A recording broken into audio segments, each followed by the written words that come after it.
Hello friends, GK गुरु जी अड्डा के YouTube platform पे मैं शैलेश आप सभी का हार्दिक स्वागत करता हूं।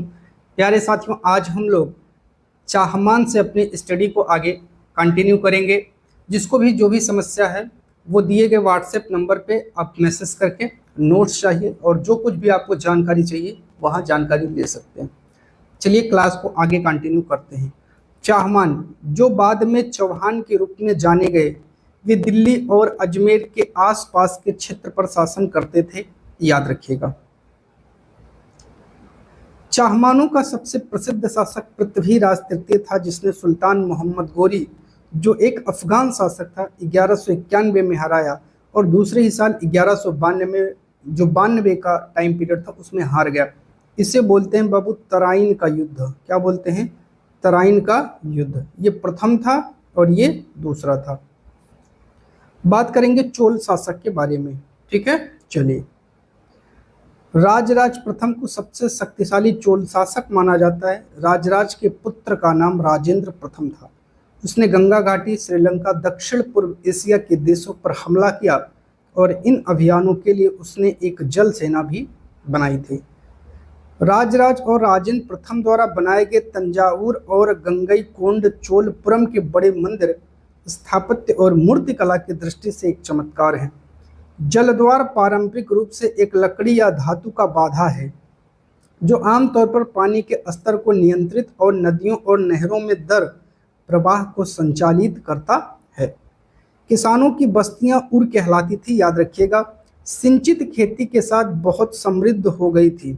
ठीक है, जो सिंचाई के साथ साथ खेती बहुत समृद्ध हो गई थी। इस तरह के गांवों के समूह को नाडु कहा जाता था। याद रखिएगा। ठीक है, चलिए बात करेंगे बाबू अभिलेख और लिखित सामग्री की। ठीक है, इंपॉर्टेंट है। उत्तर मेरु अभिलेख के अनुसार सभा की सदस्यता के लिए इच्छुक लोगों को भूमि का स्वामी होना चाहिए जहां से भू राजस्व वसूला जाता है। उसके पास अपना घर हो, उम्र 35 से 70 के बीच हो, वेदों का ज्ञान होना चाहिए, प्रशासन के मामलों की अच्छी जानकारी होनी चाहिए और उसको ईमानदार होना चाहिए। इसको रट लेना। 2024 में सीटेट से बाबू यहाँ से प्रश्न बना है। पिछले 3 सालों में से अगर वो किसी भी समिति का सदस्य रहा होगा तो किसी और समिति का सदस्य वह नहीं बन सकता है। जो अपने सगे संबंधियों के खाते जमा नहीं कराया है वह चुनाव नहीं लड़ सकता है। नियम बहुत ज़्यादा सख्त थे। तोमरों और चौहानों के राज्यकाल में दिल्ली वाणिज्य का एक महत्वपूर्ण केंद्र बन गई थी। यहाँ देहलीवाल कहे जाने वाले सिक्के भी ढाले जाते थे जो काफ़ी ज़्यादा प्रचलन में थे। न्याय चक्र को याद कर लेना बाबू, बहुत ज़्यादा इंपॉर्टेंट है। कई बार ये आया है एग्जाम में। स्टार लगा लेना, कितना भी स्टार लगा लो ये कम बहुत इंपॉर्टेंट है। 13वीं सदी के इतिहासकार फक्र ए मुदब्बिर ने लिखा कि राजा का काम सैनिकों के बिना नहीं चल सकता। सैनिक वेतन के बिना नहीं जी सकते। वेतन आता है किसानों की एकत्रित किए गए राजस्व से, मगर किसान भी राजस्व तभी चुका सकेंगे जब वे खुशहाल और प्रसन्न हों। ऐसा तभी हो सकता है जब राजा न्याय और ईमानदार प्रशासन को बढ़ावा दे। बात करेंगे बाबू रजिया की। रजिया बहुत इंपॉर्टेंट है। ठीक है, यहाँ से क्वेश्चन बनता है। 1236 में इल्तुतमिश की बेटी रजिया सिंहासन पर बैठी।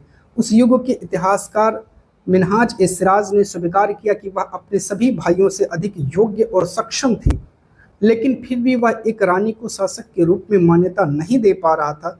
दरबारी जन भी उसके स्वतंत्र रूप से शासन करने की कोशिशों से प्रसन्न नहीं थे। 1240 में उसे सिंहासन से हटा दिया गया। रजिया ने अपने अभिलेखों और सिक्कों पर अंकित करवाया कि वह सुल्तान इल्तुतमिश की बेटी थी। आगे बात करते हैं बाबू। जो आधुनिक आंध्र प्रदेश है उसके वारंगल क्षेत्र में किसी समय काकतीय वंश का राज्य था। उस वंश की रानी रुद्रम्मा देवी 1262 से 1289 के व्यवहार से रजिया का व्यवहार बिल्कुल विपरीत था। रुद्रम्मा देवी ने अपने अभिलेखों में अपना नाम पुरुषों जैसा लिखवाकर अपने पुरुष होने का भ्रम पैदा किया है। स्टार लगा लेना। कई बार बाबू ये क्वेश्चन बना है। एक और महिला शासिका थी कश्मीर की रानी दिद्दा, जो 980 से 1003 के बीच उनका शासनकाल था। उनका नाम दीदी यानी बड़ी बहन से निकला है। स्टार लगा लेना। ये पूरा का पूरा टॉपिक इंपॉर्टेंट है बाबू। आगे बात करते हैं गैरिसन किसे कहते हैं, आइए जानते हैं। रक्षक या सैनिकों की टुकड़ी जो होती है उसे बाबू गैरिसन कहा जाता है। गैरिसन शहर क्या है? एक किलेबंद बसाव होता है जहां सैनिक रहते हैं। ये ऐसे किलेबंद बसाव है, यहाँ आपके सैनिक रहते हैं।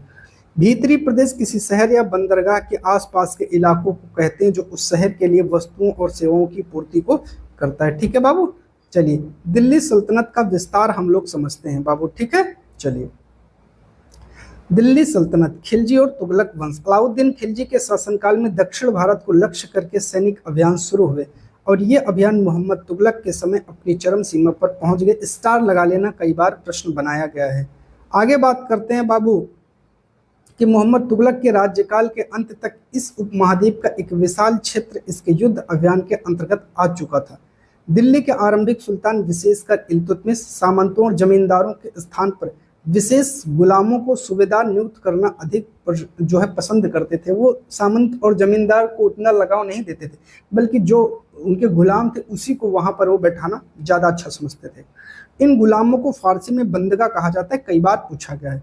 इन्हें सैनिक सेवा के लिए खरीदा जाता था। उन्हें राज्य के कुछ बहुत ही महत्वपूर्ण राजनीतिक पदों पर काम करने के लिए बड़ी सावधानी से प्रशिक्षित किया जाता था।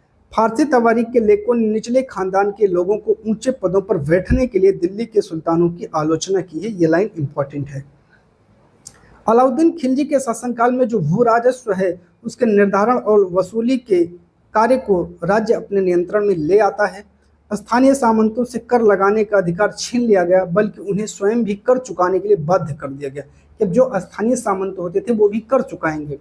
सुल्तान के प्रशासकों ने जमीन की पैमाइश की और इसका हिसाब बड़ी सावधानी से रखा। ठीक है, चलिए उस समय बाबू 3 तरह के कर थे, याद रखिएगा। कृषि पर, जिसे खराज कहा जाता था, जो किसानों की उपज का लगभग 50% होता था।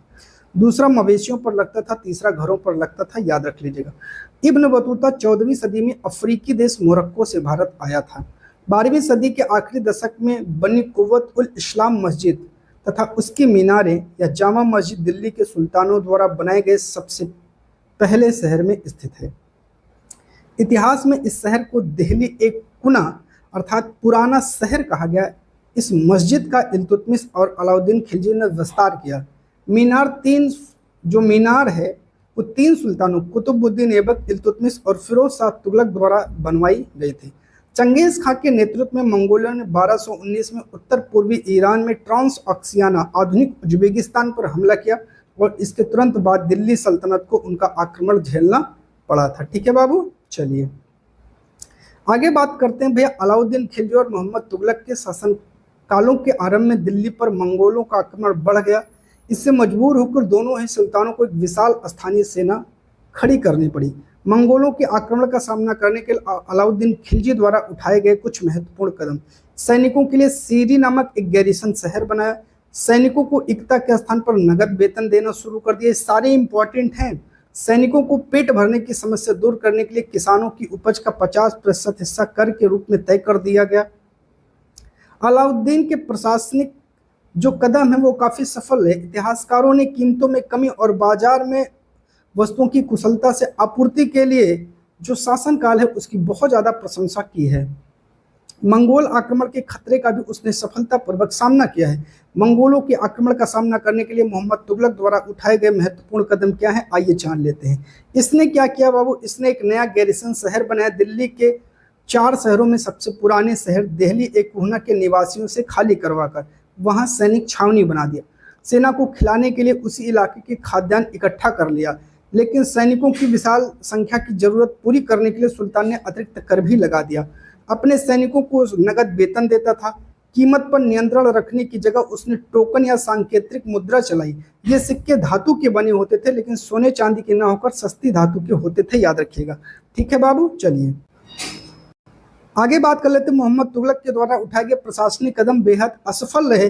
कश्मीर पर उसका आक्रमण पूरी तरह विफल रहता है, याद रखिएगा। ठीक है बाबू, चलिए सल्तनत के इतिहास में पहली बार दिल्ली के किसी सुल्तान ने मंगोल इलाके हैं उसको फतह करने के अभियान की योजना बनाई थी। जहां अलाउद्दीन खिलजी का बल प्रतिरक्षा पर था, वहीं मोहम्मद तुगलक के द्वारा उठाए गए कदम मंगोलों के विरुद्ध सैनिक आक्रमण की योजना का हिस्सा था। ठीक है, चलिए इतना आपको समझ में आ रहा होगा। इसके आगे का जो टॉपिक है बाबू वो हम लोग कल पढ़ेंगे। आज बस हम लोग इतना पढ़ेंगे। ये वीडियो आपको कैसी लगी, वीडियो में जो कंटेंट है वो आपको कैसा लग रहा है। इस कंटेंट को पढ़ने के बाद आप प्रीवियस ईयर क्वेश्चन पेपर लगाएंगे, आपका ऐसा कोई क्वेश्चन पेपर नहीं जो आपका बाहर जाएगा।